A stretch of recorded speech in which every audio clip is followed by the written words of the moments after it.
tiba-tiba orang bilang dengan tafsir yang sudah beredar, Panji Gumilang sesat. Bahaya loh orang kalau sudah menuding sesat. Orang biasa saja dalam tanda kutip mengatakan sesat berbahaya. Apalagi dia berlabel ulama. Dan kemudian bergerak di institusi organisasi besar. Namanya Majelis Ulama Indonesia. Jadi fatwa itu belakangan dong mestinya. Kapan dia setara dengan kesaksian ahli para akademisi dalam pengadilan. Gubernur baru bisa bergerak kalau ada fatwa. Lama-lama kita akan begitu loh. Hati-hati. Ingat bahwa MUI dan produk hukumnya bukan jadi sumber hukum. Jadi kebenaran hanya boleh keluar dari pengadilan. Itulah cara paling beradab.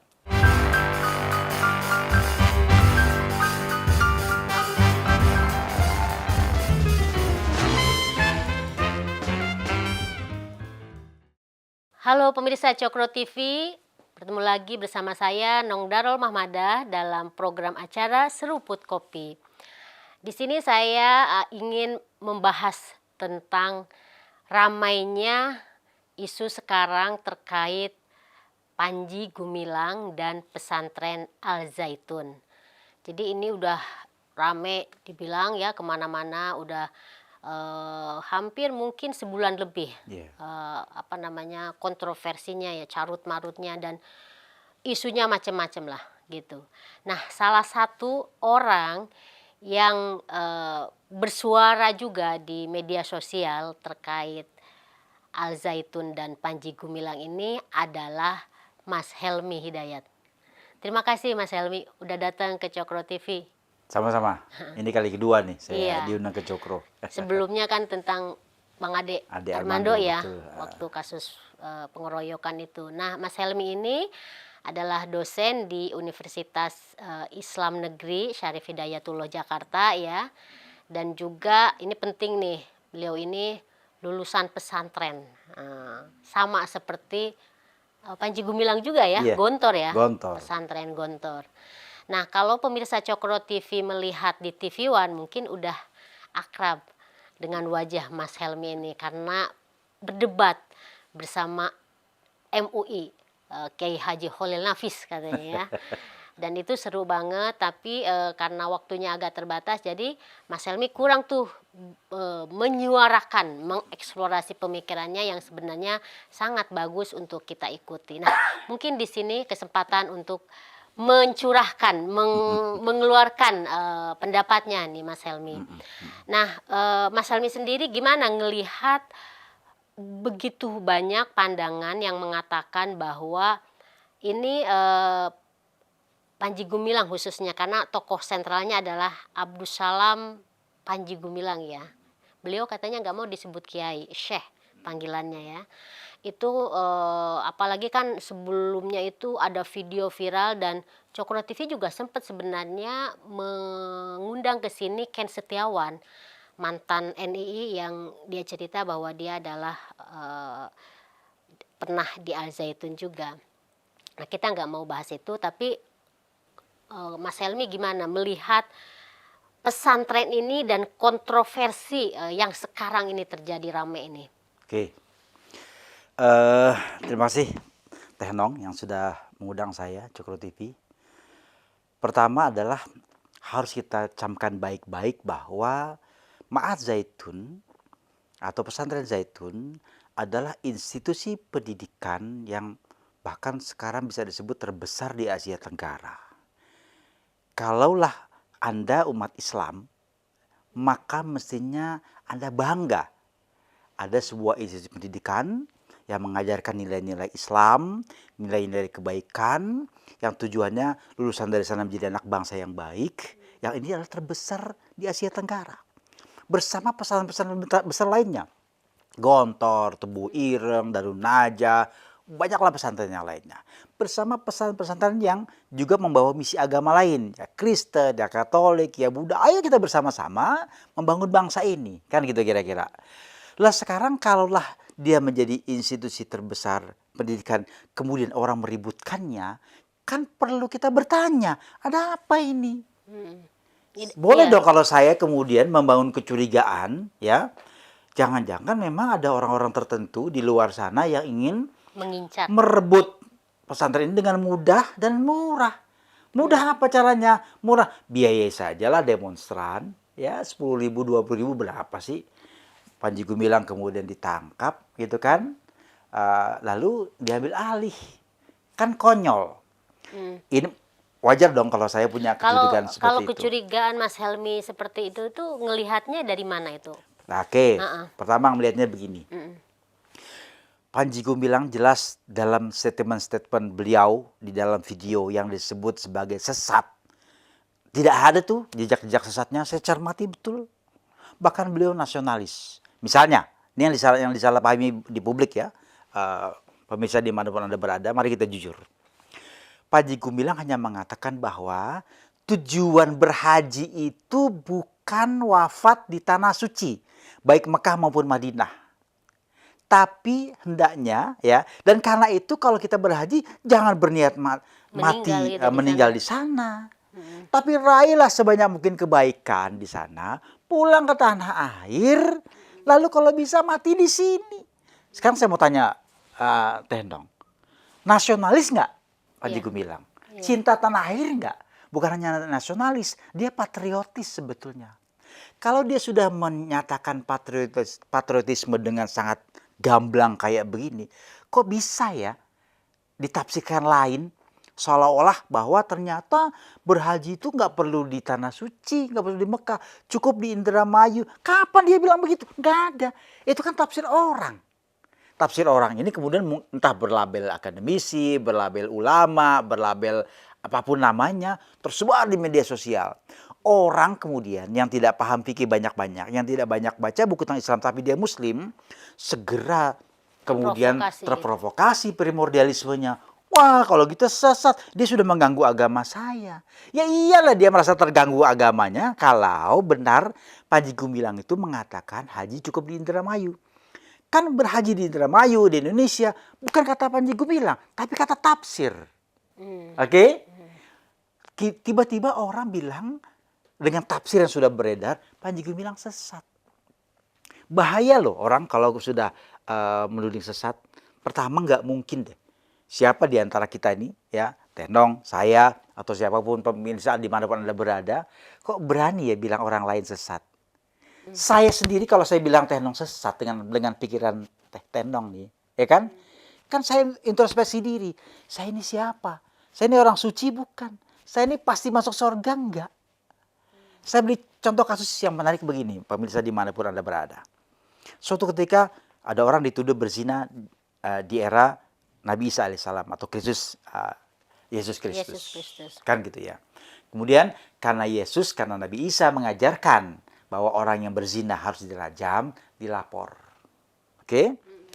Tentu saja dimanapun Nabi, mau Nabi Muhammad SAW, mau Nabi Isa, mau Nabi yang lain yang menerapkan, Nabi Musa yang menerapkan rajam, nggak inginlah rajam itu dilaksanakan. Karena itu Allah sengaja membuat institusi harus ada 4 saksi nih. Oke? Kalau kalian bisa melihat membuktikan dia berzina, ini penting nih saya sampaikan kalimat ini. Bahwa terjadi penetrasi penis ke dalam vagina, ini bukan jorok tapi hadis Rasulullah, seperti hanya timba, ember masuk ke dalam sumur, baru boleh kalian katakan dia berzina. Itu pun kalau 4 orang di antara kalian. Kalau 1 orang, 4 kali bersaksi. Kan gitu kira-kira. Berat betul. Karena itu di zaman Nabi Isa kemudian rada enggan sebetulnya kalau kita baca teksnya untuk melakukan rajam. Karena mungkin bukti-bukti kurang kuat. Tapi tuntutan sangat kuat. Karena itu Nabi suka kumpulkan semuanya, silakan ambil batu. Ya kan? Silakan. Siapa yang paling suci di antara kalian, silakan menimpuk pertama. Apa yang terjadi? Gak ada tuh. Pelan-pelan, turun. Lama-lama dijatuhin batunya. Kan selama turun tangan begini kan tangannya turun lalu jatuh batu. Kan dia introspeksi diri. Sangat mungkin semalam saya berzina, sangat mungkin saya semalam merampok, kita nggak ada yang suci dari dosa-dosa. Siapa kita? Tiba-tiba kita katakan orang lain tersesat. Untuk menyatakan sesat itu, betul dalam ayat Al-Quran, ghairil maghdubi alaihim waladhdallin. Kita jangan sampai menjadi orang yang Allah marah kepada kita dan kita sesat. Nah, Allah hanya memberikan sebuah informasi. Kalian jangan jadi orang tersesat.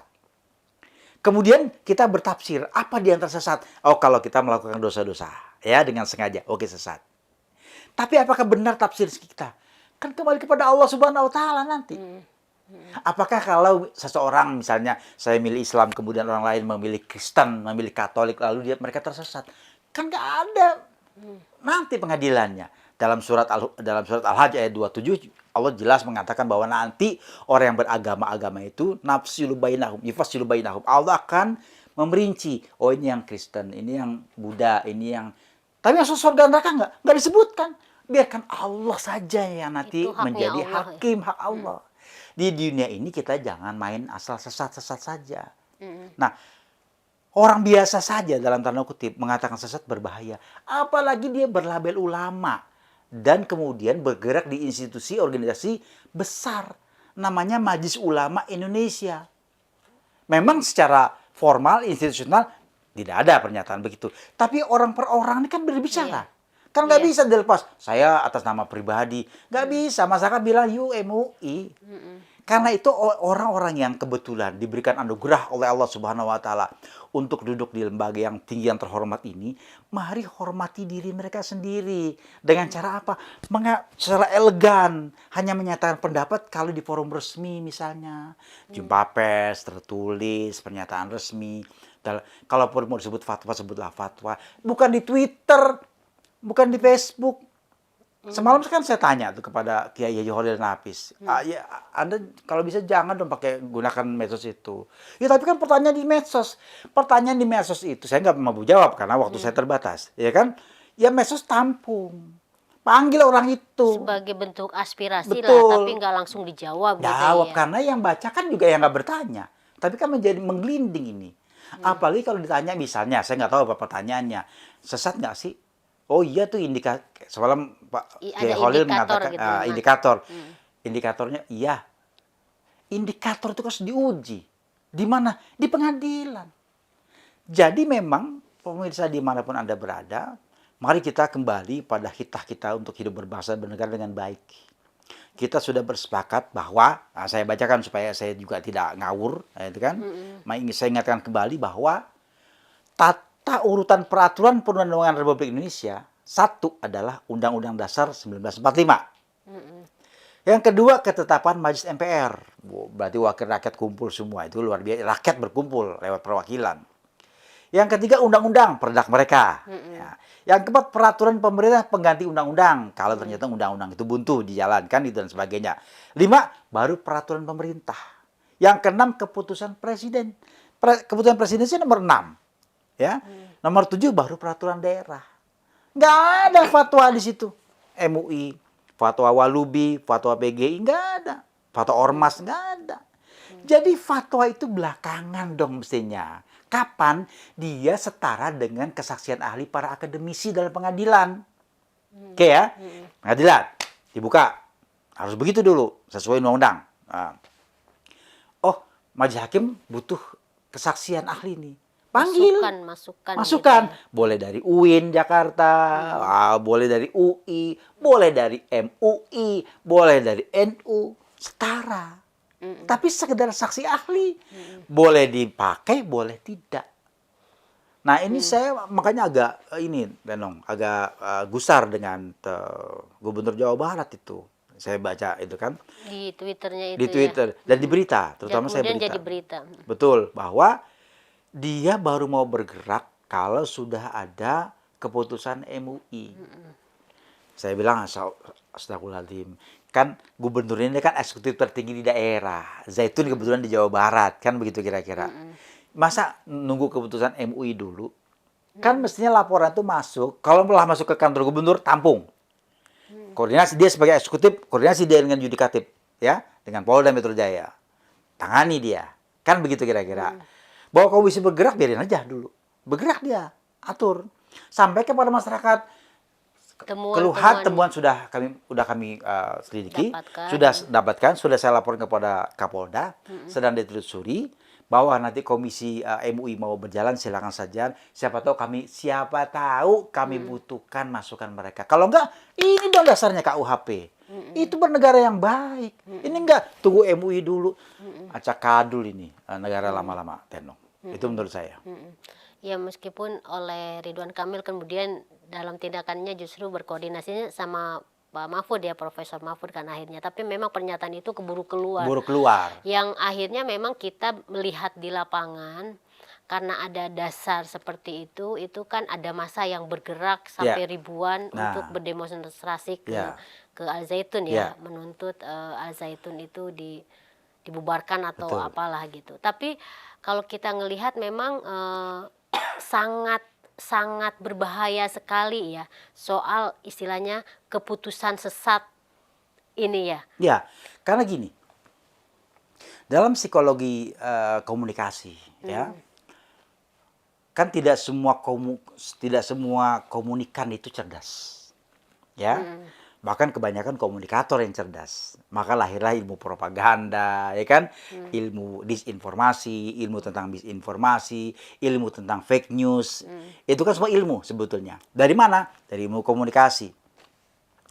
Karena kita sadari betul bahwa tidak semua komunikan ini pintar dan cerdas atau kapasitasnya sama dengan kapasitas kita, maka mereka bisa menjadi korban ini sebetulnya. Maka lahirlah teori misalnya teori jarum suntik. Nah, kan gitu ya. Orang sekali disuntik, udah langsung obat bekerja, lalu ya kalau morfin ya dia tertidur kan gitu kira-kira.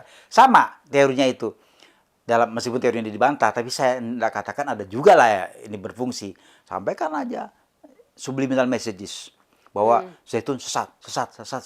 Lambat lalu orang percaya sesat.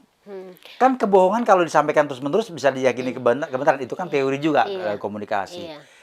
Karena itu, Tenong, demonstran yang hadir di sana bisa jadi mereka ini adalah orang-orang yang betul terpengaruh oleh media sosial yang luar biasa, lalu segera mengambil kesimpulan. Bisa jadi mereka orang cinta agama. Kan gitu ya, agama saya harus Keyakinan murni, lah ya. keyakinan. Ya bisa juga bayaran. Kan nggak tahu. Saya tidak nuduh. Ini kan teori juga kan. Bahwa salah bayaran ya kan sangat mungkin tadi saya katakan. Boleh karena cinta agama, boleh mereka juga terprovokasi, korban propaganda dan sebagainya. Karena kita sadari betul bahwa itu komunikan yang jumlahnya jutaan itu bisa salah mengambil kesimpulan. Ayo dong orang-orang yang sudah diberikan kekuasaan oleh Allah Subhanahu wa taala, entah bentuknya apa, mau menteri, mau presiden, mau pengurus MUI gitu kan. Pandai-pandai menjaga amanah ini maksud saya dengan cara mencerdaskan bangsa.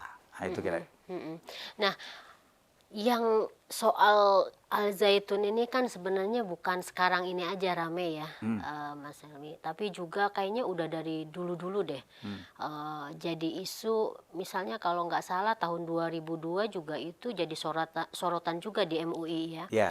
Terus juga nggak Apa yang objek sorotan itu apa 2002? yang itu juga kalau nggak salah sempat juga disampaikan sesat juga ya. Sesat. Kalau nggak salah ya, nanti mungkin saya bisa cek lagi ya. 2002 itu tentang NII. Iya, nah itu makanya ini terkait dengan itu. Artinya keberadaan Al Zaitun ini tidak bisa lepas dari ini konteks Politik. politik NII ini gitu loh. Ya. Negara Islam Indonesia. Bahkan kan tadi saya bilang Cokro TV sempat juga menghadirkan Ken Setiawan yang juga merupakan korban dari NII ini, dan dia selalu Aktivis. bilang, ya dia selalu bilang bahwa sentral pusat tokoh dari NII ini adalah Panji Gumilang dan markasnya ini adalah pesantren Al Zaitun. Nah, Mas Helmi ini kan mungkin karena sesama alumni di Gontor, tahu juga gitu kan sejarahnya itu seperti apa, mungkin juga bisa menjelaskan di sini sebenarnya gimana. Oke. Pertama NII kan kepanjangannya adalah Negara Islam Indonesia. Supaya tidak salah paham, saya ini Pancasila sejati. Saya ini bersyukur bahwa Allah Subhanahu wa taala sudah menghibahkan Pancasila buat kita, ya. Saya berterima kasih selalu mendoakan para founding fathers yang mereka bersepakat akhirnya melahirkan Pancasila ketimbang menjadikan Indonesia sebagai negara agama. Saya bersyukur itu. Tolong jangan salah paham. Saya bersyukur kita punya Undang-Undang Dasar 45.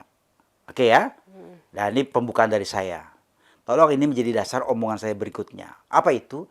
Maka ketika ada orang ingin mendirikan negara Islam Indonesia, saya mau tanya, sesat tidak? Tidak.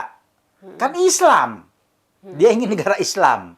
Sesat enggak misalnya para orang-orang di Vatikan itu ingin mendirikan Vatikan sebagai negara Katolik? Tidak. Itu agama. Agama kan benar. Agama itu baik. Kan gitu kira-kira. Itu dulu. Ya. Sebab kalau misalnya dikatakan mendirikan NII adalah sesat dalam pengertian sesat di akhirat nanti sana, ya orang Saudi itu sesat semua, dia bikin kerajaan Islam. Orang Iran itu semuanya sesat. Itu kan Republik Islam Iran. Kan gitu ya? Lalu kenapa kalau memang tidak sesat kita perbincangkan? Oh, karena mereka hanya berbeda paham dengan berbeda kesepakatan dengan kita. Kita bersepakat ini menjadikan Republik Indonesia sebagai negara Pancasila, bukan negara agama.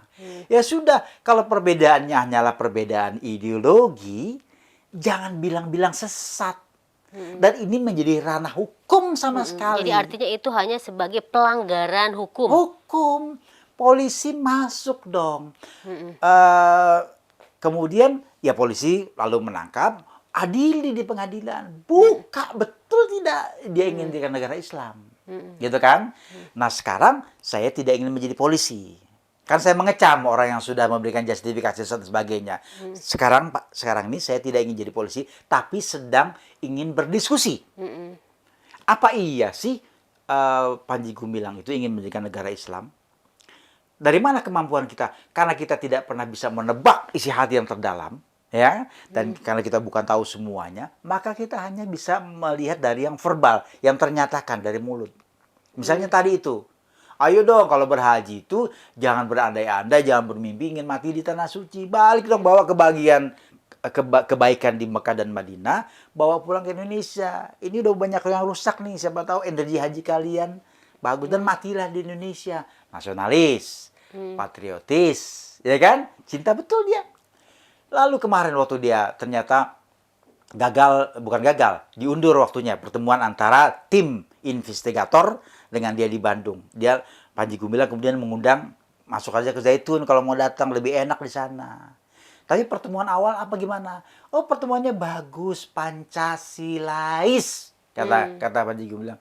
Ya sudah dong, kalau memang dia sudah ngomong Pancasilais, ya sudah. Kenapa kita cawe-cawe lagi? Ada apa? Saya malah bertanya. Jangan-jangan sebetulnya nih yang mengembus-embuskan NII adalah orang-orang yang ini diskusi ya, bukannya melabelisasi, bukan. Orang yang ingin juga ambil alih kemudian berperan di Zaitun yang besar itu. Sekarang siapa saja yang ngomong ini? Wallahualam. Yang ketiga, saya gini deh, intelijen kita hebat loh. Intelijen Indonesia itu disegani loh. Saya kayaknya nggak mungkin deh mereka itu nggak tahu kalau ternyata NII. Ya kan, nggak mungkin. Maka timbullah teori, oh jangan-jangan itu ciptaan intelijen. Lah kalau memang betul tuduhan mereka bahwa Zaitun adalah ciptaan intelijen, kan nggak ada hubungan dengan NII dah. Kan gitu kan kira-kira. Jadi ya, tuduhan bahwa dia adalah membesar-besarkan NII nggak terbukti. Dari mana? Dari fenomena yang kita lihat ini. Dari situ saya mengambil kesimpulan. Pertama, jauhlah dari sesat. Yang kedua, jauhlah dia dari sifatnya anti Pancasila. Yang ketiga, ya teori belakangan ini. Jangan-jangan ada yang mau merebut Zaitun. Wajar dong kalau saya berteori, kan gitu kan. Apakah teori saya betul atau salah? Uji saja, silakan diskusi. Gitu. Kalau Mas Helmi saya lihat konsisten sekali bilang bahwa ada apa namanya kecurigaan untuk merebut itu ya, meskipun ndak menyebut siapanya gitu kan. Tapi apa sih ininya? Maksudnya kalau lebih dispesifikan lagi, siapa yang punya kepentingan untuk merebut ini gitu loh? Apakah MUI? Kan enggak juga ya? Enggak. Kita jangan sebut lembaga. Maka harus berhenti kepada teori saja. Pertama dari teori ekonomi dulu ya.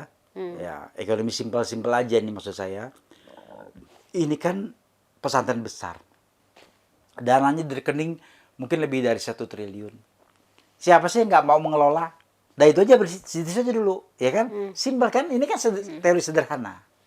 Yang kedua, di mana-mana ada saja orang yang sangat primordialis terhadap ideologi yang dia tekuni. Gitu misalnya. Gontor misalnya yang paling gampang ya. Tahun 67 ada yang ingin merebut. Akhirnya setiap tahun saya selama di Gontor, selama 6 tahun, selalu diperingati, selalu diingatkan bahwa Gontor ini milik umat Islam internasional, milik Allah Subhanahu wa Ta'ala. Jangan direbut, jangan diambil alih. Kami tidak punya apa-apa. Kiainya nggak ingin memperkaya diri sendiri, ustadznya nggak ada yang kaya. Ini semua demi pendidikan, tolong jangan direbut. Kami baru masuk kan nggak tahu apa-apaan. Kok Pak Kiai ngomong begini? Baca sejarah, kami suruh baca sejarah. Oh ternyata tahun 67. Nah, ya kan? Saya masuk Gontor tahun 77. Ya. Ternyata ingin direbut oleh sekelompok orang.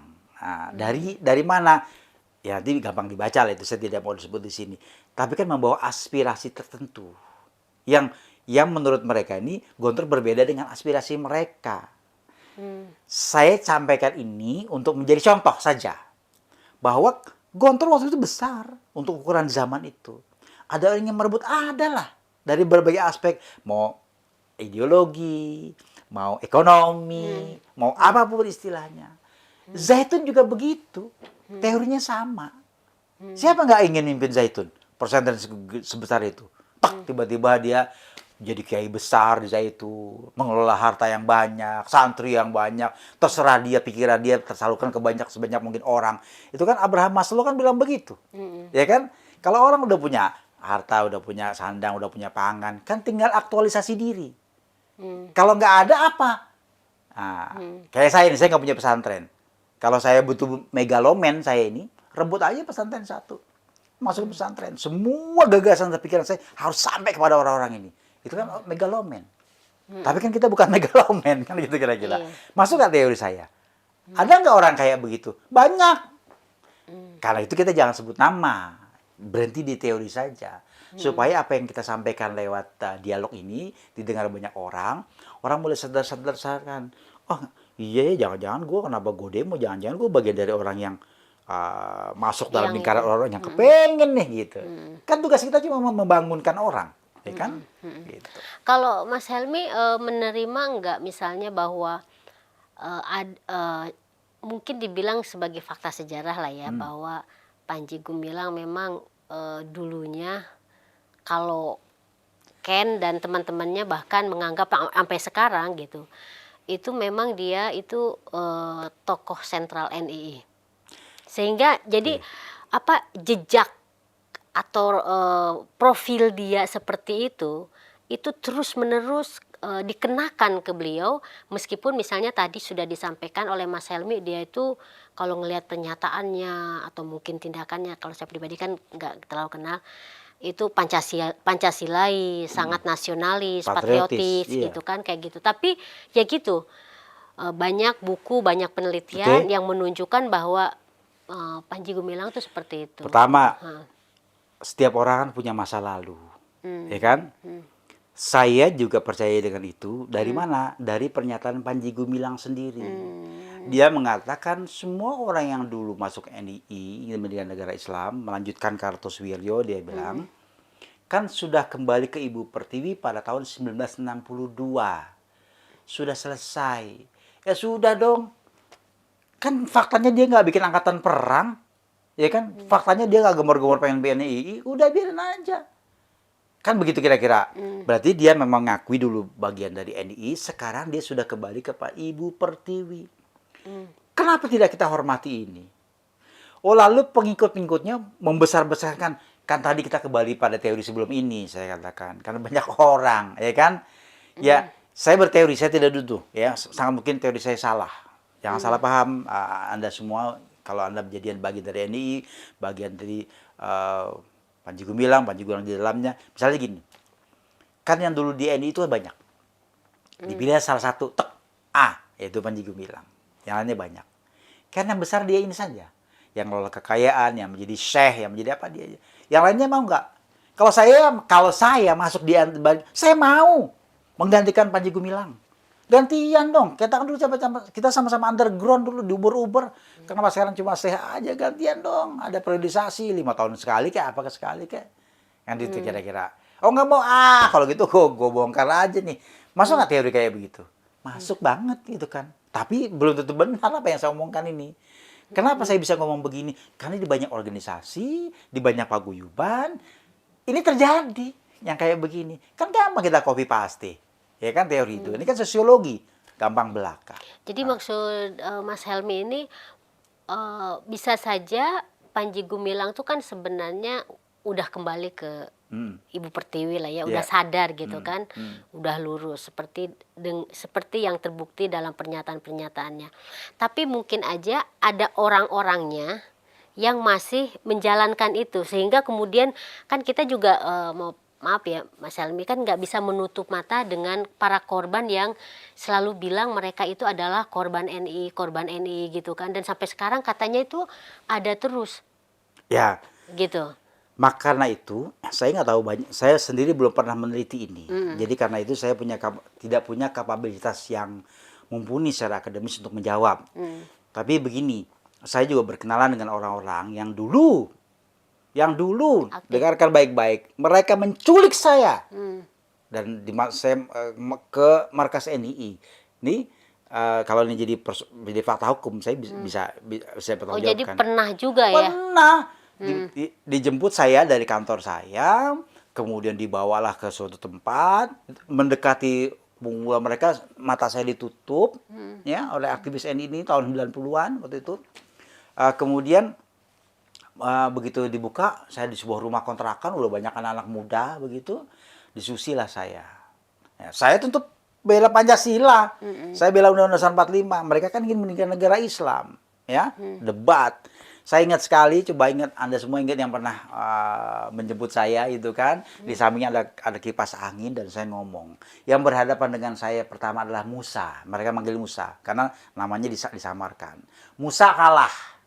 Lalu mereka bilang, kita tunggu lagi Ibrahim datang. Ibrahim datang. Sampai maghrib diskusi dengan Ibrahim saya. Ya kan? Saya sholat maghrib, Anda tidak sholat maghrib waktu itu. Memang begitu. Karena menurut mereka itu periode Mekah. Iya periode Dan Mekah. menurut kamu nggak usah sholat.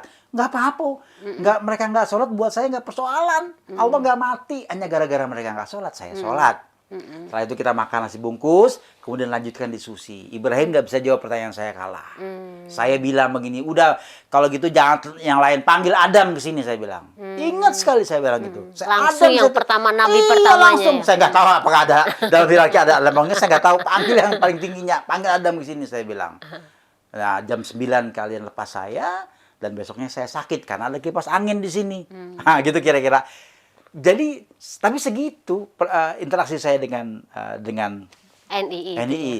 Tapi lalu saya berkenalan lah dengan orang-orang yang saya tanya juga. Ada di WhatsApp juga ngobrol sampai sekarang. Enggak apa-apa, pelajaran bagus-bagus saja, kayak pelajaran konter. Nah, gitu.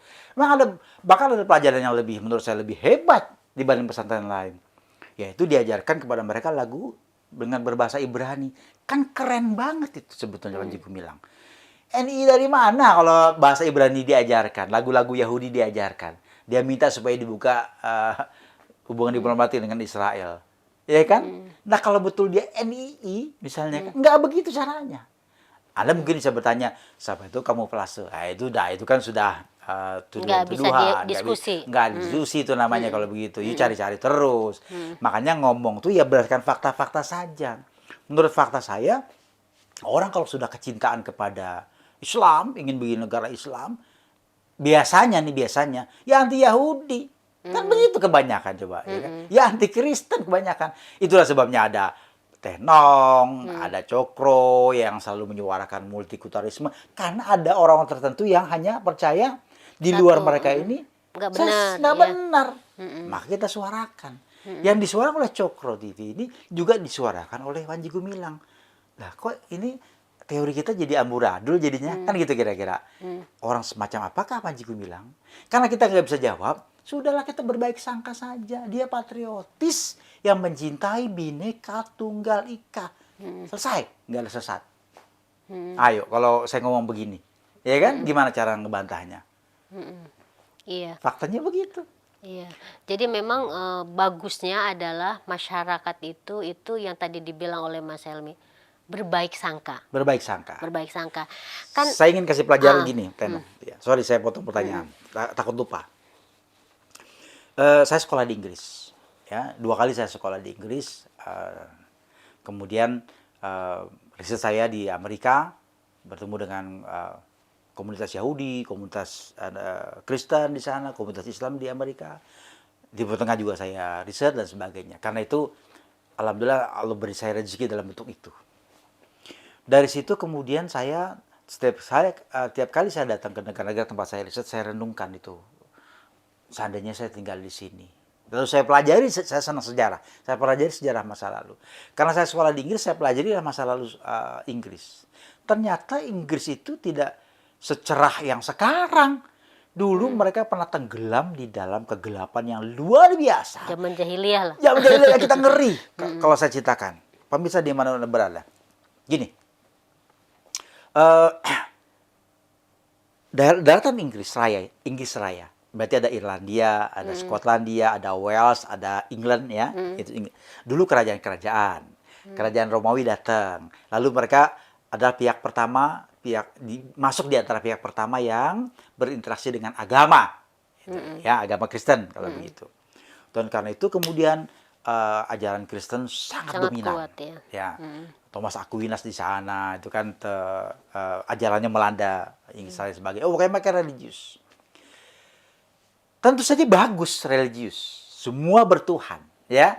Sedikit mereka punya persoalan kembali kepada religiusitas, kembali pada ajaran dikodrati, Tuhan yang tidak pernah sama-sama, tidak pernah kita lihat bersama. Itu bagus.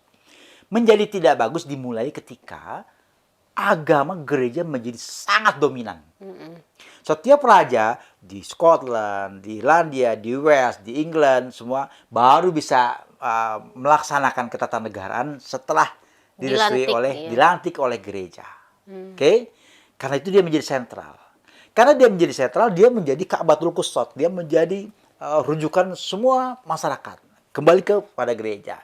Sampai pada akhirnya masyarakat mengatakan ini ada yang bertentangan dengan agama, itu sihir. Nah, kan gitu kira-kira kan. Wah, kalau begitu sihir, maka dibuatlah tim investigasi. Bayangkan melakukan investigasi terhadap kesesatan orang sihir. Gitu gimana caranya? Kan hanya penyihir yang kenal penyihir, ya kan? Ilmunya selalu sama. Berarti kan dia harus tahu. Kalau enggak, ya cuma nuduh-nuduh saja. Akhirnya para penyihir yang diduga sihir itu ditangkap atas nama gereja, tangkap. Dan hukumannya bukan main kalau kita baca sejarah. Ditaruh di tumpukan kayu, dibakar hidup, teriak-teriak perempuan, saya nggak salah, mati dia gitu kan. Ditusuk dari bawah, dan sebagainya. Pokoknya disiksa. Kenapa? Di kepala mereka, kalian adalah juga melakukan dekadensi kemanusiaan. Saya tanya sama Tenong dulu, sebelum saya lanjutkan. Saya jatuh cinta nih sama Tenong. Ya, saya katakan, I love you. Lalu ditolak. Kesel kan saya kan? Saya lapor ke gereja. Woi gereja, ini ahli sihir dia. Diinvestigasi nggak? Sesat nggak? Sesat. Hanya saya dan Allah dan Tuhan yang tahu bahwa dia bukan penyihir. Tapi kan semua terprovokasi. Tangkap dong. Kemudian disiksa sampai mati. Sekarang kalau mau saya tanya, ya kan, ada nggak orang-orang begitu dalam Panji Gumilang? Sama kan? Oke, sekarang kita kembali. Karena gereja ini dominan, penyihir itu banyak, nggak bisa dibuktikan. Dibuatlah undang-undang anti sihir. Jadi Inggris itu pernah buat undang anti sihir. Kita ini dikatain terbelakang, ya sangat agamis sebagainya. Oh, mereka pernah mengalami yang lebih dari kita mengalami itu. Akhirnya dengan undang-undang ini semua yang kira-kira terindikasi atau masuk dalam indikator sesat, Masuk. tangkap gara-gara penyihir. Akhirnya apa? Baru tahun 2021 Parlemen Inggris menyesali bahwa mereka pernah 2021 ya. Baru kemarin 2 tahun lalu. Menyesali bahwa mereka pernah punya undang-undang kayak begitu yang nggak masuk di akal. Yang berdasarkan undang itu begitu banyak orang mati tidak berdosa dan akhirnya mereka memberi anumerta kepada para penyihir. Lebih tepatnya orang-orang yang dituduh sebagai penyihir. Sudah mati. Baru dimaafkan sekarang. Saya mau tanya, kita mau begitu? Coba deh, kita mau begitu? Lama-lama nih kalau kita religius, gubernur baru bisa bergerak kalau ada fatwa. Lama-lama kita akan begitu loh, hati-hati. Ingat bahwa MUI dan produk hukumnya bukan jadi sumber hukum dalam tata negara kita. Dan MUI kan juga sebenarnya bukan lembaga negara kan, Iya. tapi juga dia seperti organisasi masyarakat biasa aja kan, Ormas. ormas biasa aja kan. Didirikan oleh Presiden Soeharto pada tahun 1975. Supaya tidak kelihatan ini, supaya kelihatan adil, maka waktu itu pengurusnya diambil dari setiap ormas dan tentara dan polisi. Kan begitu kira-kira. Inilah lahir tahun 75. Indonesia lahir 45. Undang-Undang Dasar 45. Kan gitu kira-kira. Lah kenapa ormas yang baru begini kemudian hanya gara-gara menyandang predikat majelis ulama ya, kemudian menjadi segala-galanya. Bayangan saya ini kayak gereja, kayak Inggris di abad pertengahan. Tidak begitu dong. MUI kan harus sejajar dengan PGI, ya kan, dengan Walubi dan sebagainya, harus setara. Tentu lembaga itu dibutuhkan. Secara sosiologis iya. Orang yang butuh hukum tanya silakan saja. Tapi sekedar produk hukumnya untuk memuaskan orang yang bertanya. Dia tidak mengikat pada siapapun. Kenapa begitu? Karena Islam memang mengajarkan kita mandiri dan powerful. Kemudian berpikir di Gurun Masar, saya berdiri sejajar dengan Umar bin Khattab. Saya berdiri sejajar dengan Abu Bakar As-Siddiq. Hebatnya Islam. Itulah kenapa saya memeluk Islam. Ini agama egaliter. Kan itu kira-kira. Kita semua subject before the law di Gurun Mahsyar. Itu ingat. Nah, kalau kita sama-sama subject before the law, ayo dong di dunia jangan saling merasa saling yang paling suci. menyesatkan. Iya. Ketika dia bilang, oh dia sesat, dia kan pasti yakin dia masuk surga. Kan belum tentu. Logis nggak sih sebetulnya? Iya, iya. Ini juga mungkin buat pemirsa Cokro TV kayak mengingatkan kembali ya, bahwa MUI itu tidak semestinya tidak mempunyai pengaruh yang besar, sangat besar, karena kalau kita misalnya kembali ke konstitusi juga sebenarnya apa yang disampaikan atau apa tindakan Panji Gumilang itu kan sebenarnya juga dilindungi kan, ada kebebasan berkeyakinan, kebebasan. Jadi maksudnya kalau misalnya lari ke situ itu juga tersedia gitu loh, Mas Helmi. Nah, tapi karena ini sudah yang tadi di awal saya bilang sudah carut marut, sudah heboh, sudah kontroversinya luar biasa. Kalau Mas Helmi sendiri itu punya usulan apa untuk bagaimana supaya katakanlah Panji Gumilang dan pesantrennya itu tidak menjadi semacam korban dari katakanlah pengerahan massa atau ini MUI gitu ya, kayak gitu-gitu. Itu mungkin Mas Helmi punya pertanyaan usulan. sangat bagus. Ya. Jangka pendek. Jangka pendek karena ini kan terkait segera sekarang. Setelah ini kepolisian segera berdasarkan laporan yang masuk, apalagi Menko Polhukam mengatakan sudah ada indikator 3 indikator pidana. Laksanakan saja, cakep. Ya. Kalaulah menurut hukum itu Panji Gumilang harus ditahan. Kalau terbukti ya. Enggak, pemeriksaan awal nih. Iya, pemeriksaan. Ya, oke. Kalaupun pada akhirnya, ini saya udah moderat betul nih ya. Kalau pada akhirnya menurut pasal-pasal itu harus tahanan polisi ya, bukan tahanan penjara sebagai residivis, bukan, tahanan polisi. Kalau enggak, berarti kalau dia tidak dikhawatirkan kabur ke luar negeri, tidak buron sebagainya, tidak mengacau, biarkan dia di Zaitun ya. Itu terserah polisi. Cepat kerjakan. Sesuai prosedurnya, segera semua hasil penyelidikannya lapor ke jaksa. Supaya P21 istilahnya, ya kan? Supaya proses litigasi segera berlangsung. Begitu selesai, segera masuk pengadilan. Ayo kita beradab. Karena lembaga pengadilan adalah lembaga paling beradab yang dimiliki umat manusia. Ketika Tuhan tidak turun ke muka bumi. Kan gitu ya? Tuhan kemudian memberikan otoritas divine-nya itu, divine authority-nya kepada majelis hakim. Nah, ya kan? Kenapa majelis hakim? Ini namanya majelis. Dia bukan hakim, majelis. Majelis itu terdiri atas para hakim, ketua, dan semuanya. Ada jaksa penuntut, ada pembela, pengacara, ada saksi-saksi. Apalagi sekarang, medsos menjadi saksi bersama. Terbuka, nggak ada permainan. Oke? Karena itu kebenaran tidak boleh lahir dari polisi. Apa yang dikatakan polisi maka disebut tersangka. Baru dia. Ya, dia belum tentu bersalah. Diadili sangat mungkin dia lolos. Bahkan polisi saja yang diberi kewenangan tidak boleh mengatakan dia bersalah. Jaksa nggak boleh mengatakan bersalah. Pengacara juga begitu, nggak boleh klaim-klaim. Ini nanti di pengadilan. Hanya pengadilan yang mengatakan dia bersalah atau tidak. Setelah masuk pengadilan namanya terdakwa, kan gitu ya. Setelah terdakwa baru terpidana. Setelah terpidana pun dia masuk penjara, sangat mungkin ditemukan bukti baru. Lalu dia direhabilitasi atau tidak ada bukti baru, dia lalu kemudian menjadi residivis, kan begitu kira-kira. Selesai, clear. Jadi kebenaran hanya boleh keluar dari pengadilan. Itulah cara paling beradab. Saya ingin beri contoh, pemirsa dimanapun Anda berada. Mari contoh kasus diturunkannya surat An-Nisa 124, kalau saya tidak salah ayat ya. Tapi begini, ini cerita tentang Tuqmah. Tuqmah itu orang Arab.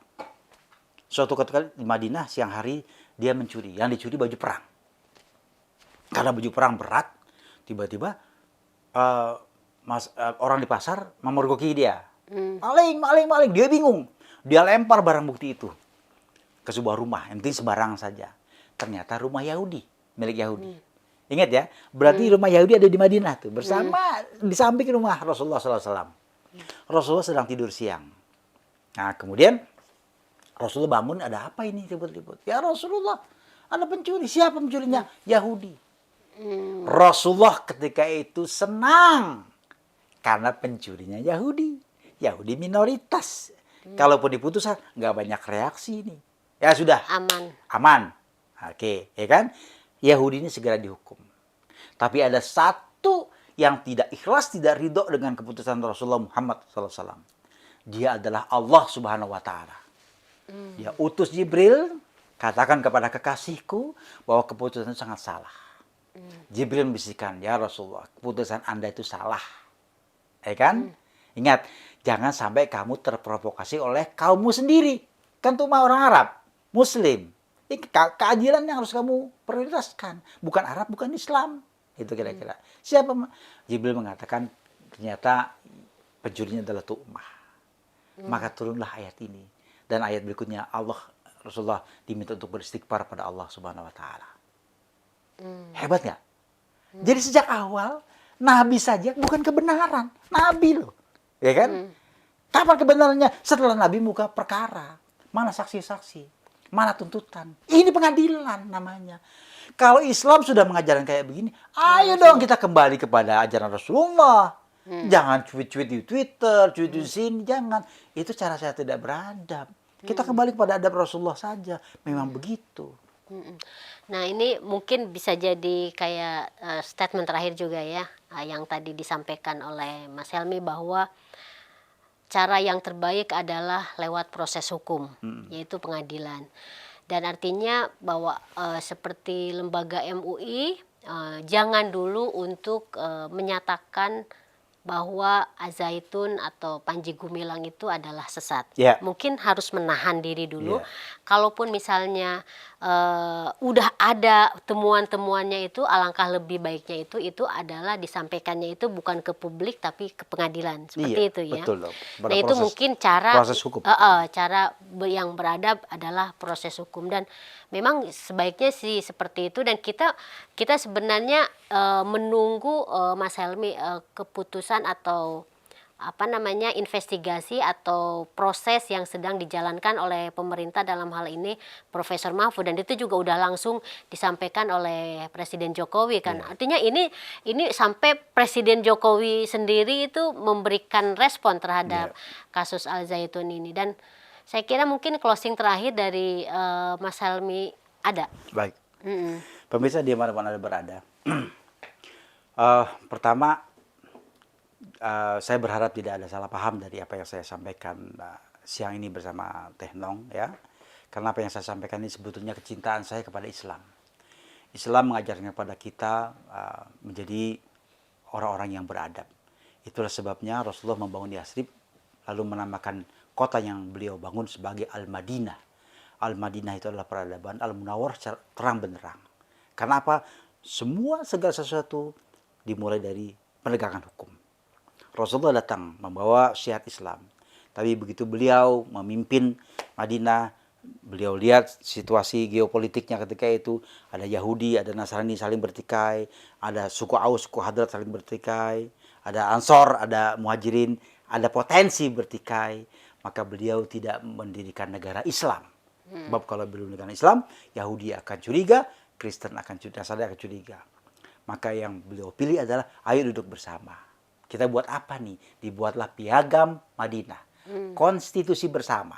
Undang-Undang Dasar 45 kalau di Indonesia. Kan gitu ya. Kesepakatan bersama. Nah, maka berdasarkan kesepakatan Piagam Madinah, semua kejadian di Madinah ketika itu dirujuk kepada Piagam Madinah. Suatu ketika. Salah satu klausul di situ adalah menyatakan bahwa siapa saja yang tinggal di Yathrib di Madinah, kalau keluar harus izin Rasulullah SAW sebagai panglima tertinggi. Ada yang keluar dari Madinah. Orang ini ternyata kepergok oleh patroli. Diperiksa Arab. Ditanya agamanya Islam. Ya. Tapi tetap dibawa. Apa yang terjadi? Diperlakukan sama. Dihukum. Harus kalau tidak dihukum, maka yang Yahudi akan curiga. Oh, Muhammad punya preferensi kepada diskriminatif. Arab Islam. Diskriminatif. Yang Nasrani akan bilang begitu. Tapi begitu Rasulullah menegakkan hukum, semua percaya. Trust. Sekarang negara kita juga harus begitu mestinya. Itu negara hukum. Yang kedua, marilah kita mengendalikan diri untuk tidak segera memberi label sesat kepada orang lain. Menghakimi orang lain.